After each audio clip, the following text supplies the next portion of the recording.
The air in Mahona Creek carried a strange weight, as if the town itself bore a memory it wished to forget.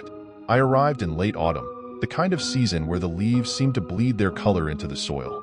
I'd come to work at Hawthorne Farm, a sprawling estate on the edge of town, hoping to escape the city and the ghosts of my past. The owner, Mr. Crowley, was an older man with a gruff demeanor, but he didn't ask too many questions, which suited me fine. The town itself was unremarkable, a scattering of weather-beaten houses, a general store, and a bar that seemed perpetually half empty. Yet, there was a strangeness to it.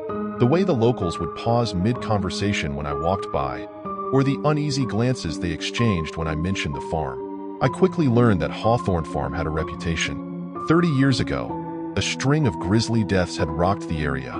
Workers were found mutilated in the fields or hanging from the rafters of the barn. The sole survivor, Robert Mays, had been discovered in the basement, swinging from a noose. The official story was suicide, though whispers of a serial killer had lingered for decades. But that was ancient history. I told myself the past had no bearing on the present. The job was straightforward: tend to the crops, care for the animals, and maintain the farmhouse. But there was an unspoken rule: don't ask about the past. Even Mr. Crowley, who had bought the property at a steal, seemed uneasy discussing its history. Still, I couldn't ignore the feeling that the farm itself was alive, watching me. The fields stretched endlessly, the rows of corn swaying like sentient beings in the wind. At night, the creak of the farmhouse's old timbers sounded almost like whispers. I wasn't alone on the farm. There was Jake, a wiry man with a sharp tongue but a kind heart, who had lived in Mahona Creek all his life. He'd tell me stories about the farm's glory days, though his voice would lower when mentioning the tragedies. Jake had a love for old legends and folklore, and he often spoke of the curse on Hawthorne Farm in hushed tones. Then there was Marie, a fiery redhead who seemed too bright for a place like this.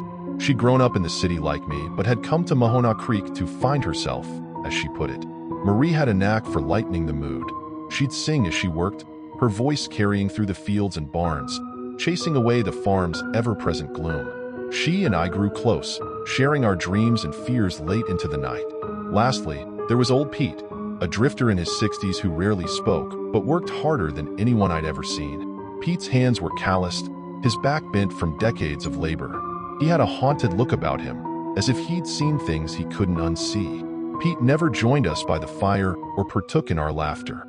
Instead, he'd sit alone on the porch, staring out at the fields as though waiting for something or someone. Despite the farm's eerie history, we formed a strange camaraderie. Nights were spent by the fire, trading stories and sharing cheap whiskey. For the first time in years, I felt like I belonged somewhere. It started with Jake. One morning, he didn't show up for work. At first, we thought he'd skipped town. He'd mentioned leaving for greener pastures more than once, but his truck was still in the driveway and his belongings untouched. Then came the rumors. People in town started whispering about the killer from 30 years ago, about how they never caught him. "What if he's back?" someone said. Marie dismissed it as small-town paranoia, but I couldn't shake the feeling that something was wrong. Jake wouldn't have left without saying goodbye.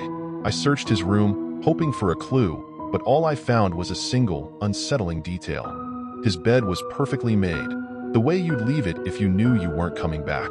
A week later, Marie vanished. She'd gone out to the barn to check on the horses and never returned.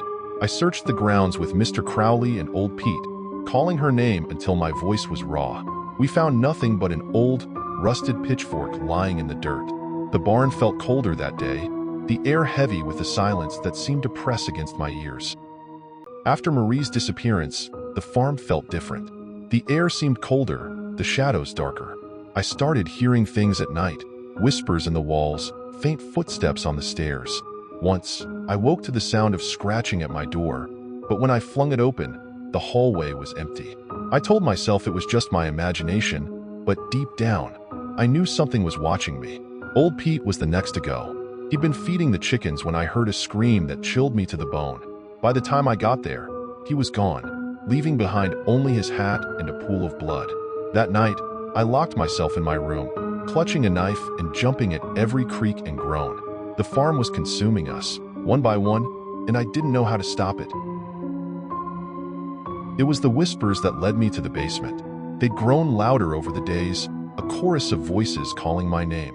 I thought I was losing my mind, but something compelled me to follow them. The basement was cold and damp, the air thick with the smell of decay. In the far corner, I saw it, a journal, lying open on a wooden table. The journal belonged to Robert Mays, the man who had worked on the farm 30 years ago, the one who had supposedly killed himself. As I read his words, a horrifying truth began to unfold. Robert hadn't killed himself.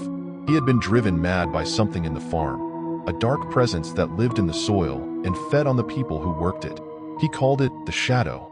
It whispered to him, filling his mind with terrible visions and driving him to kill his friends. As I read, my memories began to return, things I had buried deep inside me. I remembered Jake's final scream, the way his body went limp in my arms. I remembered the look of terror in Marie's eyes as I dragged her to the barn. I remembered old Pete's blood on my hands. It was me. I had done it all. The shadow had made me forget, made me believe I was innocent, until now. I fell to my knees, the journal slipping from my hands. The whispers grew louder, mocking me, taunting me. I couldn't live with what I had done. I stumbled to the center of the basement, where an old rope hung from the ceiling. It was the same spot where Robert had ended his life, the same place where the shadow had claimed him. As I tied the noose around my neck, I felt a strange sense of peace. The shadow would not control me again. I kicked the chair away, and as the world faded to black, I saw it, an amorphous, writhing mass of darkness, its tendrils reaching out to claim me. And so the farm fell silent once more, waiting for its next caretaker, waiting for the cycle to begin again.